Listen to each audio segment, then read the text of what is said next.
From the New York Times, it's The Headlines. I'm Tracy Mumford. Today's Monday, August 24th. Here's what we're covering. We cannot accept what they've offered, and we will not give what they've asked. In a forceful speech this weekend, Canadian Prime Minister Mark Carney said his country was now, quote, at war with the U.S. after trade talks fell apart and the White House put in place new 50% tariffs on billions of dollars in Canadian goods. We've been under no illusions. We recognized from the start that America has changed. We recognize that sometimes its signature was written in pencil. All of last week, U.S. and Canadian negotiators had been working to hash out a new trade agreement following President Trump's latest tariff threats. And Trump even extended his deadline a few days, saying a deal was close. But Carney said that in addition to disagreements about the tariffs themselves, U.S. negotiators made other last-minute demands that he found unacceptable, including trying to force Canada to roll back its efforts to promote French, which is an official language in the country. The new tariffs affect a relatively small proportion of U.S.-Canada trade, but they will hit a wide range of goods, everything from dairy products to plywood, which could drive up U.S. construction costs. In Canada, according to one estimate, some 90,000 jobs could be lost because of the levies, and Carney vowed to retaliate dollar for dollar on American goods starting next month. Now, two more quick updates on the administration. The Defense Department has fired the publisher and editor-in-chief of the government-funded military news outlet Stars and Stripes, along with one of its Middle East correspondents. The firings came less than 2 weeks after Stars and Stripes reported on the hardships that sailors have been facing on the USS Abraham Lincoln, the aircraft carrier that's been deployed for months longer than anticipated.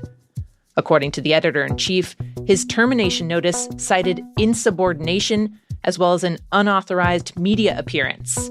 He and the Middle East correspondent had recently gone on TV to talk about accusations that the outlet's editorial independence has been undermined by the Trump administration.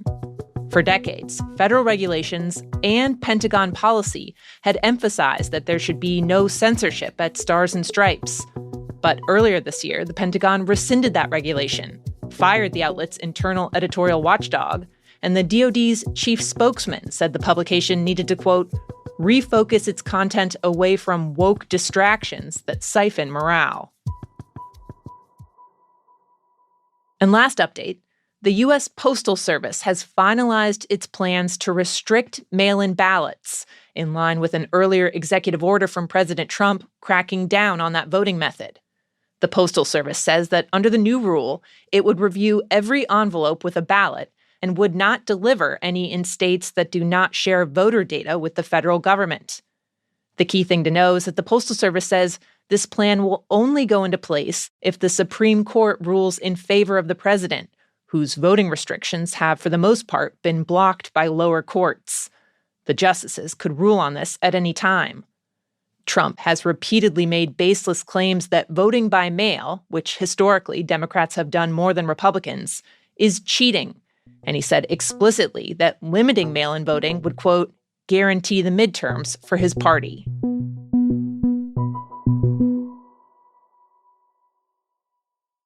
In the western U.S., federal officials have stepped into a long-running dispute over how to distribute water from the Colorado River, a critical water source which is running dangerously low. The river supplies drinking water to over 40 million people and is used to irrigate millions of acres of farmland across 7 states and parts of Mexico. But years of drought and overuse have pushed reservoirs along the river to record lows, straining a system that was designed long before cities like Phoenix were some of the fastest growing in the country. The situation has pitted states against each other and set off years of negotiations about who can use how much water. According to the administration's new plan, the 3 states in the lower section of the river, Arizona, California, and Nevada, have agreed to sharp cuts over the next 2 years. Arizona will be hit the hardest, losing about a third of its allocation from the river. In all, the states will need to rely more on groundwater, boost water efficiency, and limit some users. The agricultural industry in particular is likely to feel the pressure. Nearly half of the Colorado River's water goes towards growing crops to feed livestock.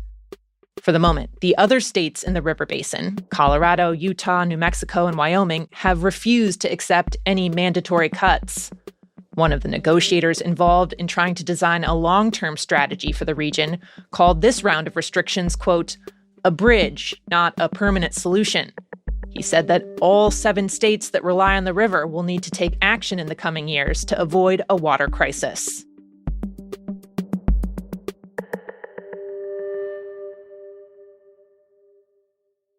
In Ukraine, the Times is covering the emergence of an experimental new weapon on the battlefield, fully autonomous drones guided by artificial intelligence.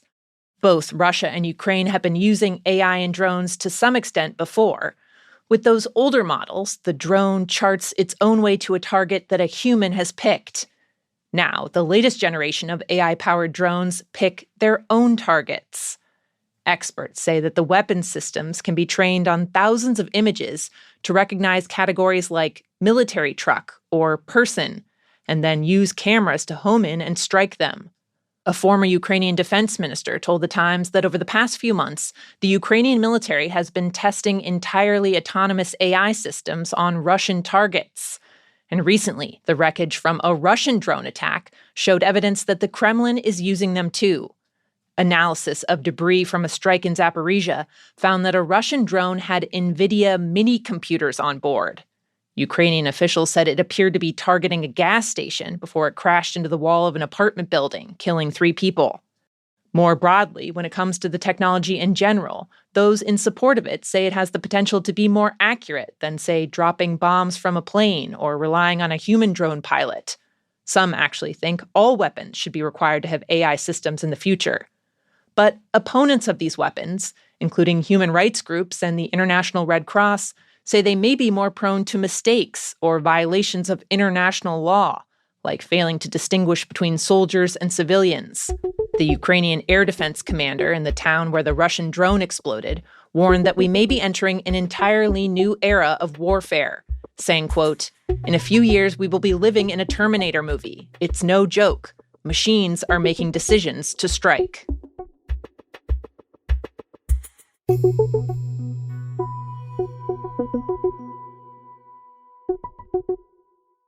And finally, in California, engineers at the Universal Studios Hollywood theme park spent years trying to pull off the impossible. They wanted to build a new roller coaster that would loop and spin and hurl people around at 72 miles per hour and barely make a sound. That way, the rumbling and roaring of the coaster wouldn't disrupt filming at Universal's own movie studios, which are right next door. And it would spare the residential neighborhoods that are right near the park from all the noise. By the time they started doing riderless test runs last month, it seemed like they'd pulled it off. Some neighbors called it whisper quiet. But once the riders got on, the screaming started. Now, nearby residents say that every 30 seconds or so, for 10 hours straight, the air is filled with shrieks of people in blood-curdling terror, and it reaches all the way to their homes.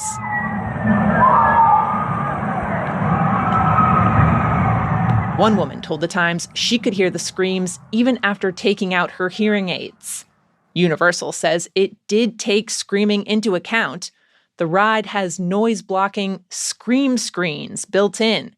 And the coaster's cars are programmed to spin riders so they're facing away from nearby homes at, quote, key scream moments. But the complaints have been flooding in, even as Universal has started expanding a sound wall and agreed to limit the ride's hours.